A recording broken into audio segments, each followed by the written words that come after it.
오늘 제목을 이제 결혼이 주는 위로라고 지어봤는데, 여러분 결혼하고 나서 많은 위로를 얻었습니까? 결혼해도 후회하고 해도 후회하고. 그렇죠. 왜 그럴까요? 저는 참 많은 위로를 얻었는데 한번 보겠습니다. 종교개혁 시대 때요. 비브란디스 로젠블란트라는 여인이 있었습니다. 굉장히 좀 어렵죠? 비브란디스 로젠블란트라는 여인이 있었는데, 이 여자는 평생 4명의 남자와 결혼하게 돼서 11명의 아이들을 낳습니다. 그리고 4명 중에 무려 3명이 당대의 가장 유명한 종교개혁자들이었습니다. 이 여인은 20살에 바젤에서 첫 번째 남편인 루트비히 켈러와 결혼을 하였는데, 이 루트비히 켈러는 아주 매우 유능한 학자였으며 인문주의자였지만 딸 하나만을 남긴 지 겨우 2년 만에 세상을 떠나게 됩니다. 너무 일찍 죽었죠. 그럴 수밖에 없었어요. 이 당시 유럽은 거의 100년 동안 흑사병이 지배를 했었던 시대이기 때문에요. 그리고 그녀가 이제 그 남편이 죽자마자 그녀는 그 바로 바젤에서 가장 유명했던, 또 바젤의 종교개혁을 이끌었던 웨콜람 파디우스와 결혼을 하게 됩니다. 근데 웨콜람 파디우스 역시 3년 후에 죽게 됩니다. 여러 가지 이유가 있었는데 충격이 좀 컸던 것 같아요. 그의 가장 친구였던 치빙글리가 아주 잔인하게 살해를 당하게 되죠. 종교개혁 7위의 종교개혁자였죠. 치빙글리가 죽자 그 여러 가지 또 충격도 있고 그래서 일찍 죽게 되죠. 웨콜람 파디우스가 죽게 됐자 그녀는 평소 신앙의 교제를 나누었던 카피토와 결혼을 했는데, 이 역시도 이제 카피토 역시도 당시에 웨콜람 파디우스와 교제를 나누었던 종교개혁자였습니다. 근데 카피토 역시도 이 당시에 흑사병으로 아내를 잃은 상태였어요. 그래서 둘이 또 결혼을 하게 됩니다. 근데 이 둘을 이제 맺어준 사람이 누구였냐면, 당시에 또 되게 유명한 종교개혁자였던 마르틴 부처가 둘을 중매를 써가지고 이제 결혼하게 됩니다. 근데 이 카피토 역시도 흑사병으로 죽게 됩니다. 얼마 후에 흑사병이 서든가 몇 년 살지 못하고 또 죽게 됩니다. 세상을 사고. 근데 또 그렇게 나서 얼마 후에 부처의 아내 역시 이 둘을, 카피토와 이 로젠블란트를 소개했던 이 마르틴 부처의 아내 역시 흑사병으로 죽게 되죠. 근데 이 아내가, 그리고 이 카피토와 이 문헌마다 조금씩 틀려 누가 유언을 남긴지 잘 모르겠는데, 여기서는 그 아내가 했다고, 어디서 카피토가 했다고 하는데 유언을 남겨요. 너네 둘이 결혼해. 로젠블란트랑 부처랑 서로 결혼하는 거. 우리가 죽으면, 내가 죽으면 둘이 결혼하고 유언을 남겨가지고 진짜 둘이 결혼하게 됩니다. 다시 그 유언에 맞춰서 결혼하게 되고요. 부처는 이제 박해를 피해서 또 영국으로 넘어가게 되는데, 영국에서 그가 죽을 때까지 그녀는 이제 힘써서 그의 사역을 돕습니다. 여러분 생각해야 될 게, 이 여인이 결혼을 너무 좋아해, 남자가 너무 좋아서 결혼했던 게 아니에요. 내가 남자 없으면 하루도 못 살아? 그런 게 아니었어요. 사실 중세의 어떤 결혼관에서는요, 남편이 죽으면 어떻게 해야 되냐면 평생 수절하는 게 중세의 결혼관이었어요.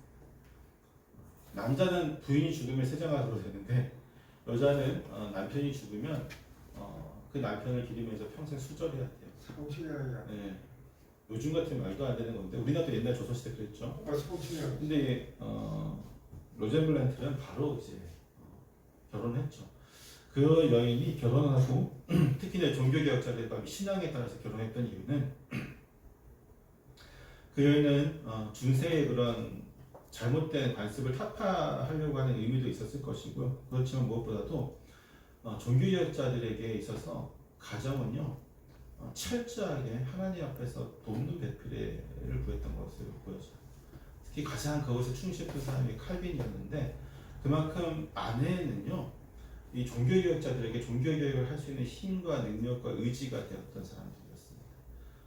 특히나 이 부처 같은 경우도 마지막에 로젠블란트가 끝까지 그를 돕지 않았다면 그의 사역이 결코 쉽지 않았을 것으로 보여집니다. 결국 이 종교개혁자들에게, 이 3명의 종교개혁자들에게는 로젠블란트라고 하는 이 여인이 있었기 때문에 그들은 그 놀라운 일들을 우리가 역사상으로도 그 이름을 기억할 만한 놀라운 일들을 다 감당할 수가 있었던 것이죠. 만약 이 여인이 없었다. 글쎄요, 어떻게 될지 모르겠지만 하여튼 이 여인이 굉장히 놀라운 것은 그 모든 일들을 잘 내조하는 데 있어서 정말 대단한 역할을 했다는 것이죠. 제가 보기에 그래서 이 여인을 통해서 이 종교개혁자들은 다 깊은 위로를 얻었던 것으로 보여집니다. 역시도 이 여인 역시도 종교개혁자들을 통해서 위로를 얻었겠죠. 비록 시대가 악하고 흑사병이 창궐하고 수많은 자녀들을 잃고 11명의 자녀를 낳았다고 했잖아요. 7명인가 하여튼 꽤 많은 자녀를 흑사병으로 잃게 그런 상황에서도 계속해서 결혼하면서 내조할 수 있었던 것은 그 속에서 하나님의 사역을 감당하면서 부부가 위로를 얻기 때문이죠. 저는 이제 이 노젠블란트가 리브가 같이 생각이 되었어요. 아무도 모르고 낯선 지역에 정말 신앙만 보고 결혼하러 온 이 리브가 그 여인이 어떻게 위로를 얻었고 또 신앙을 통해서 결혼한 이삭이 어떻게 위로를 얻었는지 한번 본문에서 보도록 하겠습니다. 모세가 창세기를 썼죠. 모세가 오늘 본문에서 이삭이 네게부 지역에서 거주하였다라고 말하고 있어요. 62절에서 이 네게부는요 가나안 땅 남쪽 밑에 있으면서 시나이 반도 상부에 위치한 지역이었습니다. 이곳은 지금도 그렇지만 강우량이 매우 적은 곳이에요. 연중 강우량이 200ml가 안 되는 곳입니다. 때문에 농사를 짓기가 매우 힘든 지역이에요. 그러나 농사를 짓기 힘들지만 이런 곳에는 이제 목축을 하기에는 알맞은 곳이기 때문에 목축업을 하는 베두인들 지구리 이 지역에 많이 있어요. 베두인들. 본문은 이삭이 부엘라 헤로이에서부터 오고 있었다라고 말하고 있죠. 부엘라 헤로이. 이곳은 가데스 바네아의 옛 지명으로서 하갈이 사라의 박해를 피해 도망가다가 하나님의 사자를 만나서 붙여진 이름이기도 합니다. 이 가데스 베네아는 네게부 지역 중부 남쪽에 위치해 있고 우물이 많은 지역이었습니다. 이 베두인들, 아까도 얘기했지만 목축업을 하는 베두인들은요 가을이 되면 부엘세바, 이곳이 어디냐면 네게부 북쪽에 위치한 지역인데 그쪽으로 지역에서 시작해서 비를 따라서 점점 남쪽으로 이동을 합니다. 그래서 이제 가데스 베네아까지 내려가게 되죠. 그리고 거기서 수십 일을 머문 이후에 이른 봄이 되면 거기서 봄이 되면 비가 그치는 경로를 따라서 다시 북상하여서 부엘세바까지 올라오게 되는 거죠. 부엘세바까지. 때문에 본문에서 이삭이 부엘라 헤로이에서 오고 있었다라고 하는 것은요 남쪽까지 내려갔다가 올라오는 것이잖아요. 봄이 이제 시작이 되어서 북상하고 있는 것으로 생각이 되었습니다. 그러니까 네게부 지역 저 남쪽까지 내려갔다가 봄이 되니까 올라오게 되는 거죠. 여러분 잘 알고 있듯이 봄은 겨울 동안 움츠렸던 모든 동물들이 뛰어다니는 계절이기도 하고 또 추운 겨울 동안 땅속에서 따뜻해지기만을 기다렸던 수많은 생명들이 다시 시작되는 계절이기도 합니다. 때문에 봄은 청춘을 의미하기도 하고 겨울이 가고 봄이 왔다는 것은 비유적으로 고생이 끝나고 행복한 날을 시작한다는 의미를 가지고 있기도 합니다. 본문에는 단순하게 그때에 이삭이 부엘로 헤로이에서 왔으니 그가 네게부 지역에 거주하였다라고 말하고 있지만 그것은 이미 봄이 왔으며 이 봄은 새롭게 부부로서의 인연을 시작할 두 남녀를 응원하고 있는 것으로 보여집니다. 동시에 어머니 사라의 장례 후에 슬픔 가운데 있던 이삭이 다시금 새롭게 행복한 삶을 살게 될 것이라는 것을 충분히 봄이라는 것을 통해서 우리에게 암시를 주고 있죠. 여러분의 봄은 언제입니까? 우리는 청춘을 봄이라고도 하고 또 인생에서 가장 행복한 날들을 봄이라고도 하죠. 그렇지만 확실한 것은 우리가 예수님의 마음을 품고 살아가는 날이 있다면 그 날이 항상 봄이 되어진다라고 하는 것입니다. 특히 예수 그리스도께서 우리의 소망이 되실 때에 우리는 그분을 통해서 날마다 새로운 생명으로 나아가게 되죠.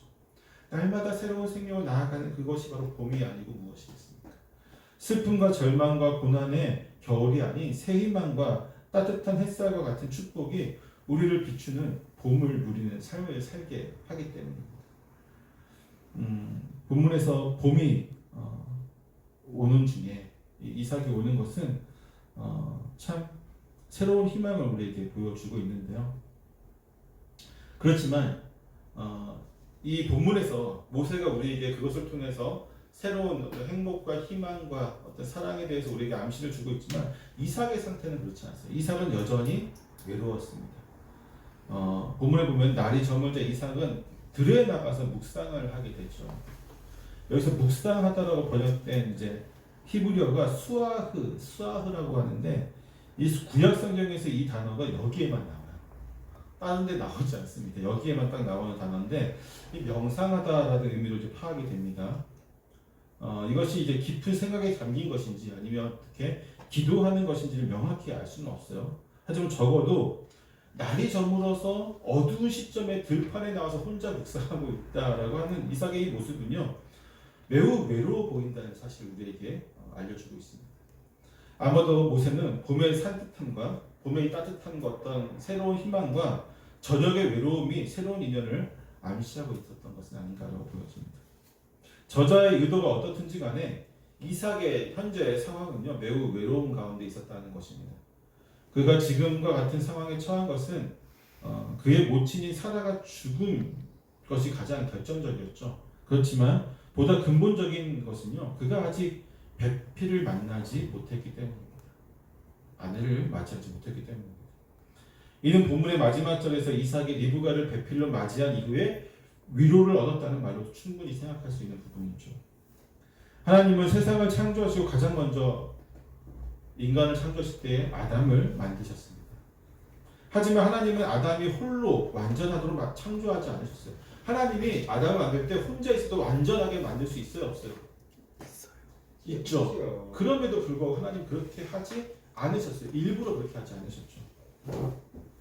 이는 하나님의 창조 섭리로서 하나님은 아담과 그의 갈비뼈를 기초로 만드신 하와, 즉 남자와 여자가 한 몸을 이루어서 가정을 이루는 형태로서 인간이 완전해질 수 있도록 하셨습니다. 이것이 하나님의 목적이었어요. 남자와 여자가 결혼해서 가정을 이룸을 통해서 완전해지도록 하는 게 하나님의 창조 목적이었어요. 때문에 인간은 결혼이라는 제도를 통해서 남자와 여자가 하나님 앞에서 믿음으로써 한 가정을 이룰 때에 비로소 하나님의 창조 목적에 부합되는 완전한 모습으로 나아갈 수 있는 기초가 이제 시작됩니다. 그것이 완전하다는 것이 아니라 이제 완전한 모습으로 나아갈 수 있는 시작점이 바로 거기인 거예요. 이해되세요? 결혼하지 않으면 시작도 못하는 거예요. 네? 시작도 못하는 거예요. 그냥 살아가는 하나를 만들어가는 그렇지 않고 남자나 여자는 홀로 사는 것은요, 하나님의 창조 원리에서 벗어난 것이면서 동시에 지극히 외로움에 몸부림치는 삶을 살아가게 될 수밖에 없는 상황을 보여주게 됩니다. 근데 물론 이제 대부분의 사람들은 결혼이라는 제도를 통해서 부부가 되었다 할지라도 여전히 외로움을 느낀다고 말을 하죠. 결혼해도 여전히 외롭다라고 말을 합니다. 대부분, 아니 거의 다 그래요. 제가 만나본 사람들 199명은 그런 것 같습니다.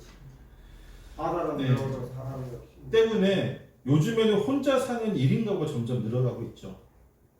부부가 서로 다투며 스트레스 받는 것보다 홀로 살아가는 것이 훨씬 낫다라고 생각하는 사람들이 점점 늘어가고 있습니다. 하지만 이러한 것은 결론적으로 결혼에 대해서 잘못된 인식을 갖고 있기 때문에 빚어진 오해입니다. 사람들은 결혼을 하면 평안하고 안정될 것이라고 생각을 하죠. 그리고 결정적으로 외롭지 않게 될 것이라고 생각합니다.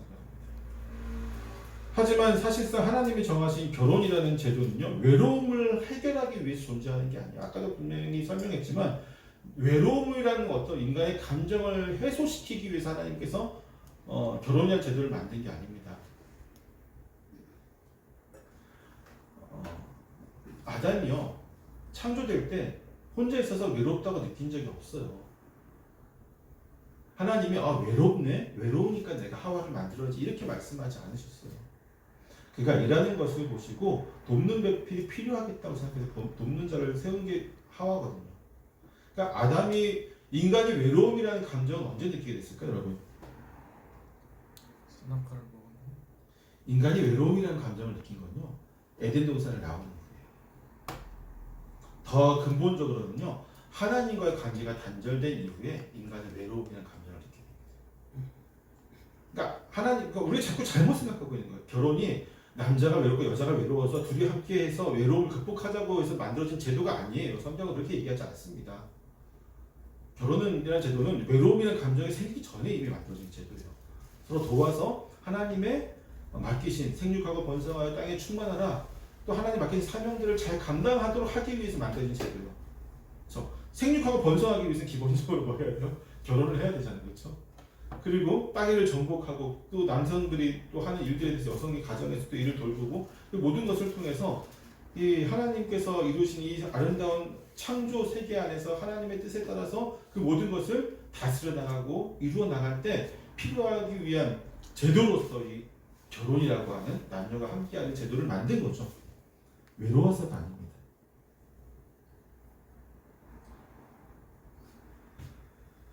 사실상 하나님이 정하신 결혼이라는 제도는요, 결코 외로움을 위해서 존재하는 것이 아니라는 사실을 분명히 기억해야 되고요. 하나님이 아담에게 하와를 주어서 혼인하게 한 것은 하와로 하여금 아담을 돕게 하는 거죠. 여러분, 외로움이라는 감정을요, 극복하는 것은 결혼의 목적에 완전히 부합될 때 따라오는 어떤 열매와도 같은 거예요.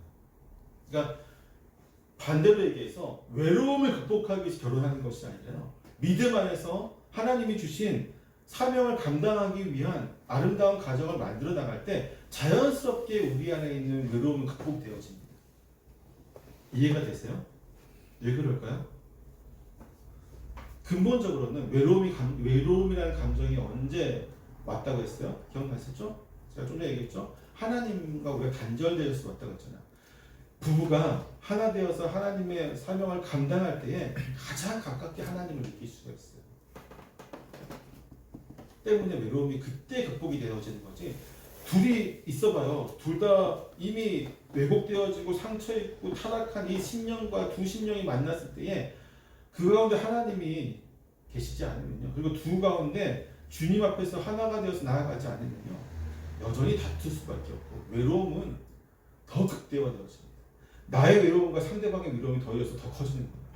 그러니까 싸우는 거죠. 그래서 그렇게 해서 결혼하니까 날마다 결혼해도 불구하고 외롭다는 말들이 나올 수밖에 없는 거예요.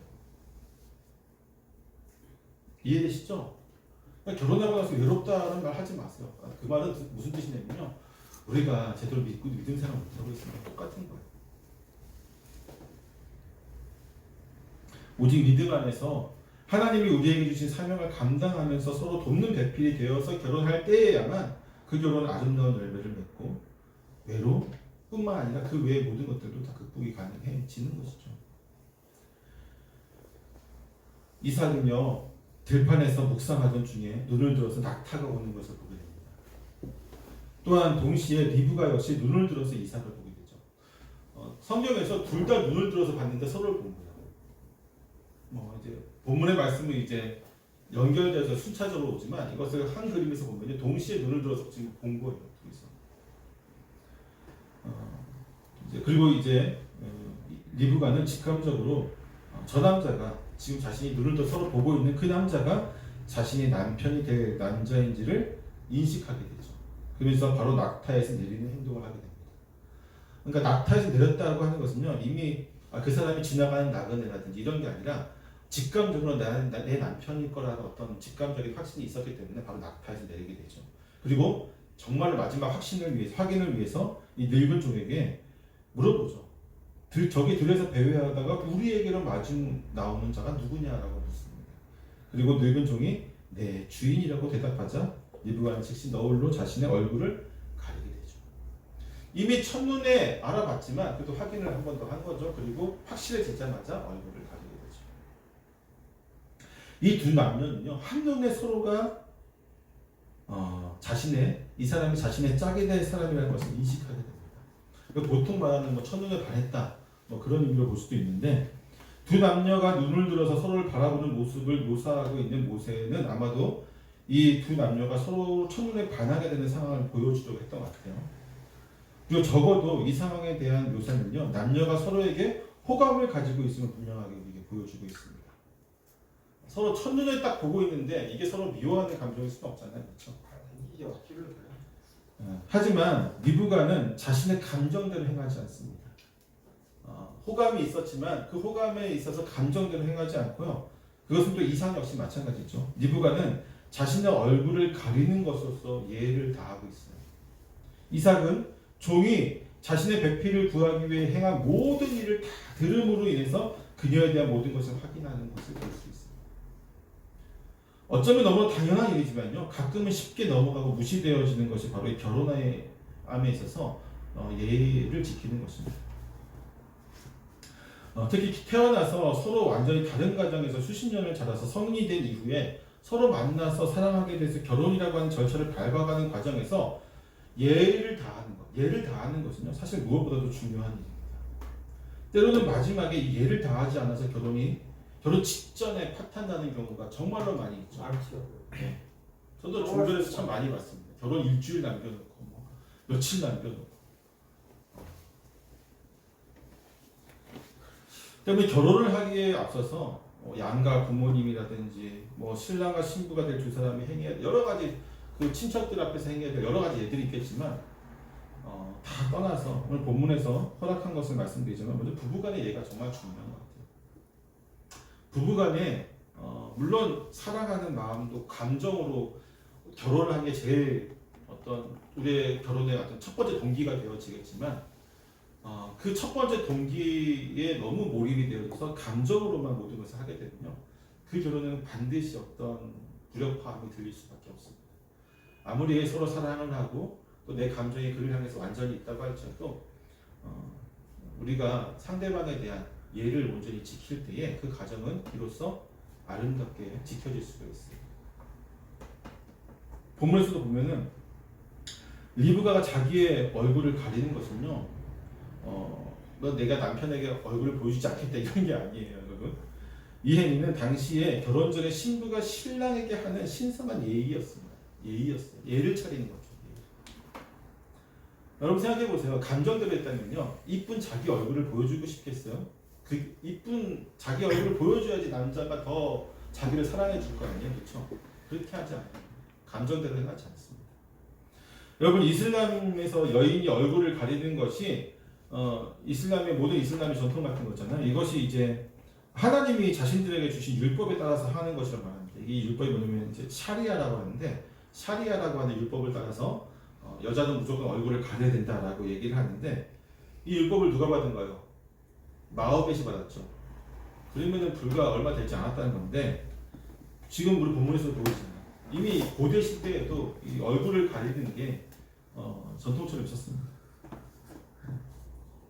얼굴을 가리는 건 상대방에 대한 예의를 다하는 것이었습니다.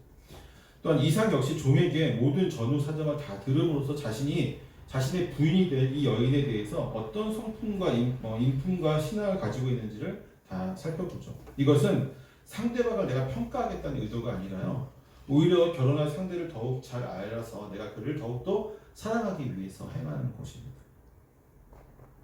내가 상대방을 더 잘 알아야 더 사랑할 수 있잖아요. 이건 무슨 얘기냐면요, 여러분, 사랑이라는 것은 우리가 자꾸 일방적으로 내 감정에만 치우쳐서 내가 사랑한다라고 생각하는데 그렇지 않습니다. 사랑하는 것은요, 기본적으로 상대방에 대한 배려가 들어가야 돼요. 내 마음대로 행하는 건요, 사랑이 아니에요. 내 감정대로 행하는 것은 나를 사랑하는 거죠. 상대방을 사랑하는 게 아닙니다. 내 욕구대로 하는 거죠. 상대방의 성품과 또 성향과 또는 어떤 그 능력과 이런 것들을 다 파악을 해서 그에게 정말 필요한 것들을 공급해주고 또 내 사랑한 그 행위 안에서 상대방에 대한 모든 것들이 배려가 묻어나올 때 그것이 사랑이 되어지는 것이죠. 이삭이 지금 종으로부터 다 들은 것은요, 그 여인이 이런 여인이구나 평가하려는 게 아니에요. 그 여인을 온전히 배려하기 위함이죠. 이는 아내는 남편에게 복종하고 남편은 아내를 사랑하라는 성경의 말씀과 부합되는 행동입니다. 그렇죠? 바울도 그러고 베드로도 그러고 서신서에 보면 몇 군데에서 나오잖아요. 아내는 남편에게 복종하고 남편은 아내를 자기의 몸같이 사랑하라.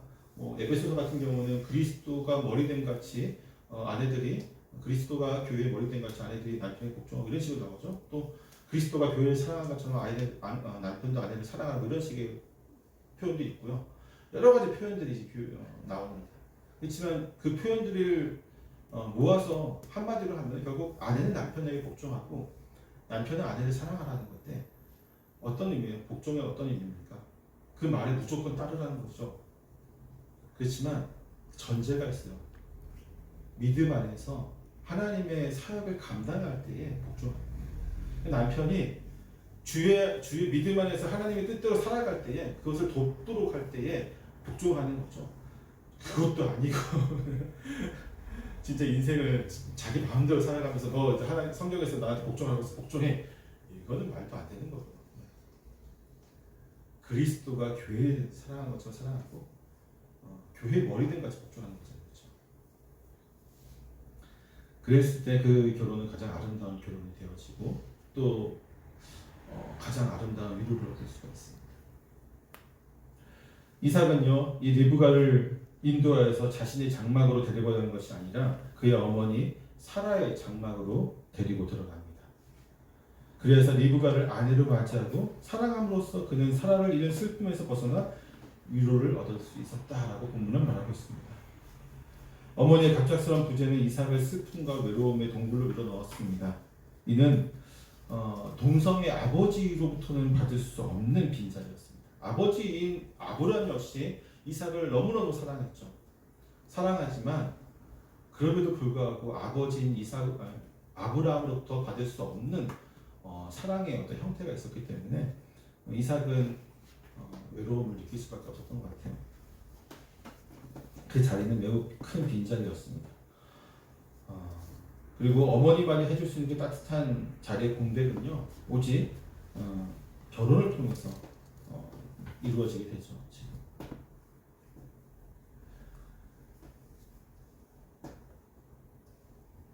여러분, 리브가가 결혼을 통해서 이삭에게 위로가 되어줄 수 있던 것은 그녀가 아름다웠기 때문에, 그녀가 능력이 있었기 때문에 그런 것이 아니었어요.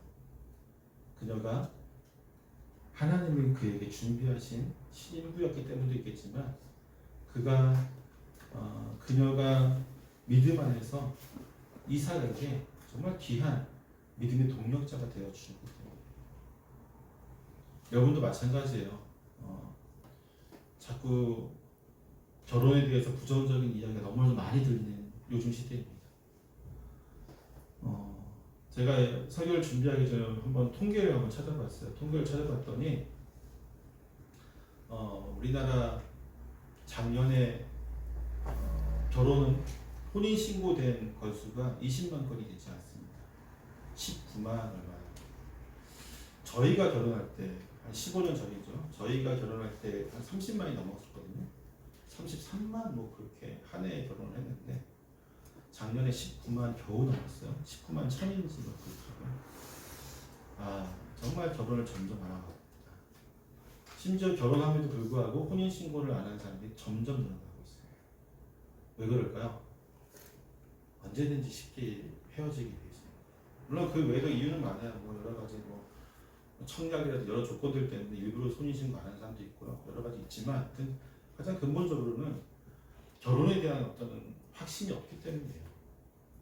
젊은 남녀들이 결혼을 안 하려고 하는 가장 큰 이유는 결혼을 통해서 내가 위로를 얻고 결혼을 통해서 내가 안정되고 결혼을 통해서 내가 어떻게 내 인생이 좀 좋아질 거라는 기대가 없어지는 세대를 지금 우리 살고 있어요.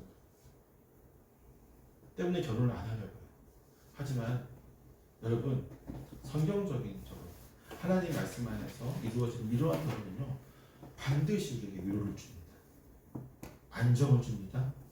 또한 우리에게 하나님의 뜻에 부합된 아름다운 열매를 맺게 합니다.